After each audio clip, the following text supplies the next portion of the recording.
So you build your compost system and then you start throwing things in there, but then what do?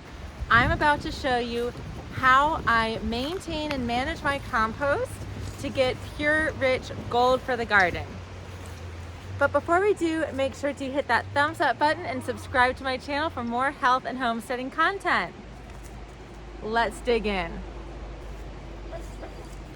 Pun totally intended. So the first thing you'll notice is that we've got 3 bays full, 1 bay empty. We just added this 4th bay on because we realized that we really needed it. And the trick to getting like awesome compost is flipping it. And then there's a bunch of other things too that we'll talk about here shortly. But today's the day to flip because we need to clean out our barn. We need a bay to put it into, and right now we've got this awesome black gold that can be utilized to keep breaking down everything else that's in there further. We don't want to just keep adding on top. We want to eventually flip it because then the next flip will entail us sifting it all out and sifting out the decomposed product to then top off in our garden. That's going to be the beautiful, rich, fluffy stuff that you would typically buy in a bag or bulk somewhere, except we're making it ourselves. And the reason why we do have this much compost is because of our animals.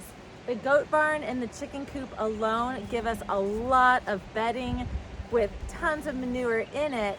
And so we have a lot to put in it. When we were in New Orleans, we just had a 3 bay system, and that was more than enough to keep up with 7 chickens and an urban garden.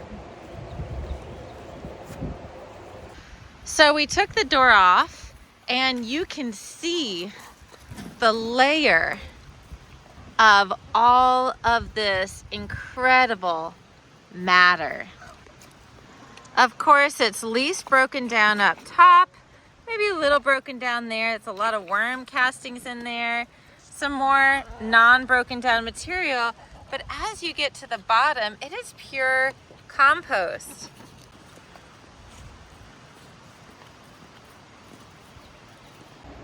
So now let's talk about how composting can go wrong. The reason why we've got such great compost here is we've kept the right ratio. Typically it's 60-40 brown to greens. Brown meaning already decomposed or anything that is breaking down, like leaves or newspaper, or brown leaves to be exact. Green would be anything that hasn't broken down yet, like kitchen scraps or green leaves, and that is carbon to nitrogen. But I also like to add another component into the mix, and that's green, browns, and blacks. What are blacks? Blacks is already broken down compost or soil.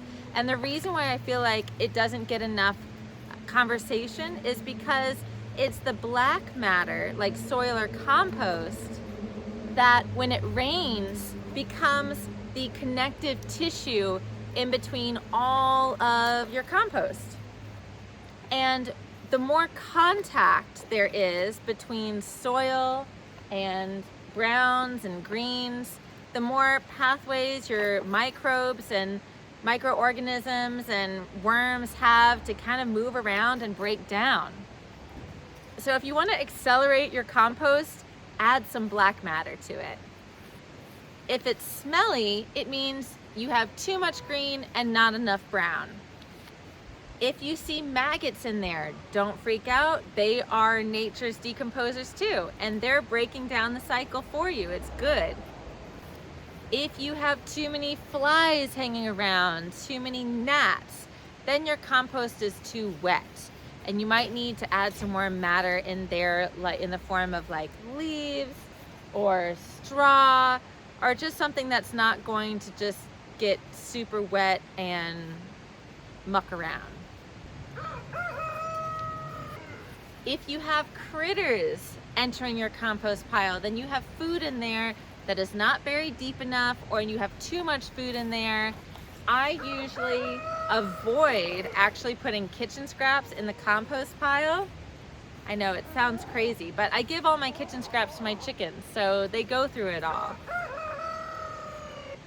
But if you have kitchen scraps exposed, it's just a beautiful buffet for all the local animals to come in and consume. And considering I live next to a national forest, would be exposing myself to that buffet. I don't want to deal with that. And I also don't want rats hanging around my compost because of all of my animals. Rats will attack baby bunny. All right, the compost has been moved, all except for one bay, because lo and behold, we need a 5th bay to be built. We have so much compost with our chickens and our rabbits and our goats that we need a 5th bay. So we've got everything moved over except for one bay. I'm going to show you what the product looks like currently. So I just want to grab some of this and show you how dense and crumbly and beautifully broken down. So this was the soil that was at the bottom of the pile. It smells absolutely amazing. And I could plant in just this, but it's nice, doesn't have too much like big chunks in there. There would be one final step before using this in the garden, and that is to actually screen it so that way my vegetables have more room to grow. Things like carrots and potatoes, they don't want to be blocked by big chunks of wood. So that would be the next step, and will be the next step to managing this garden gold. So all it took was just one flip, and now the bottom is on top.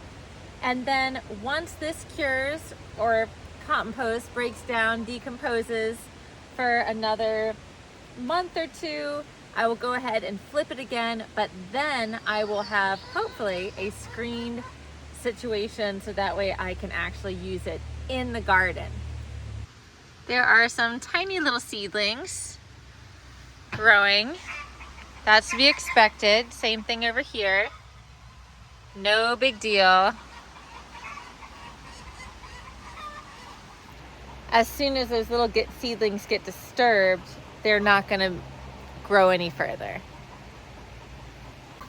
But that's not to say that weeds won't pop up in compost.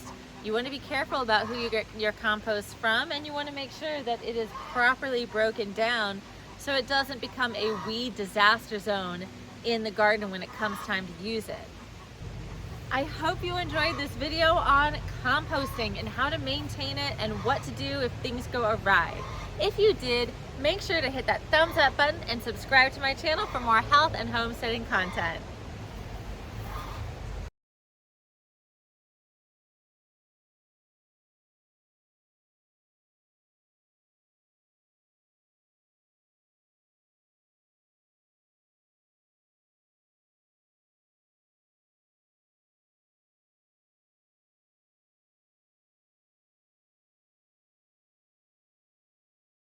As an example.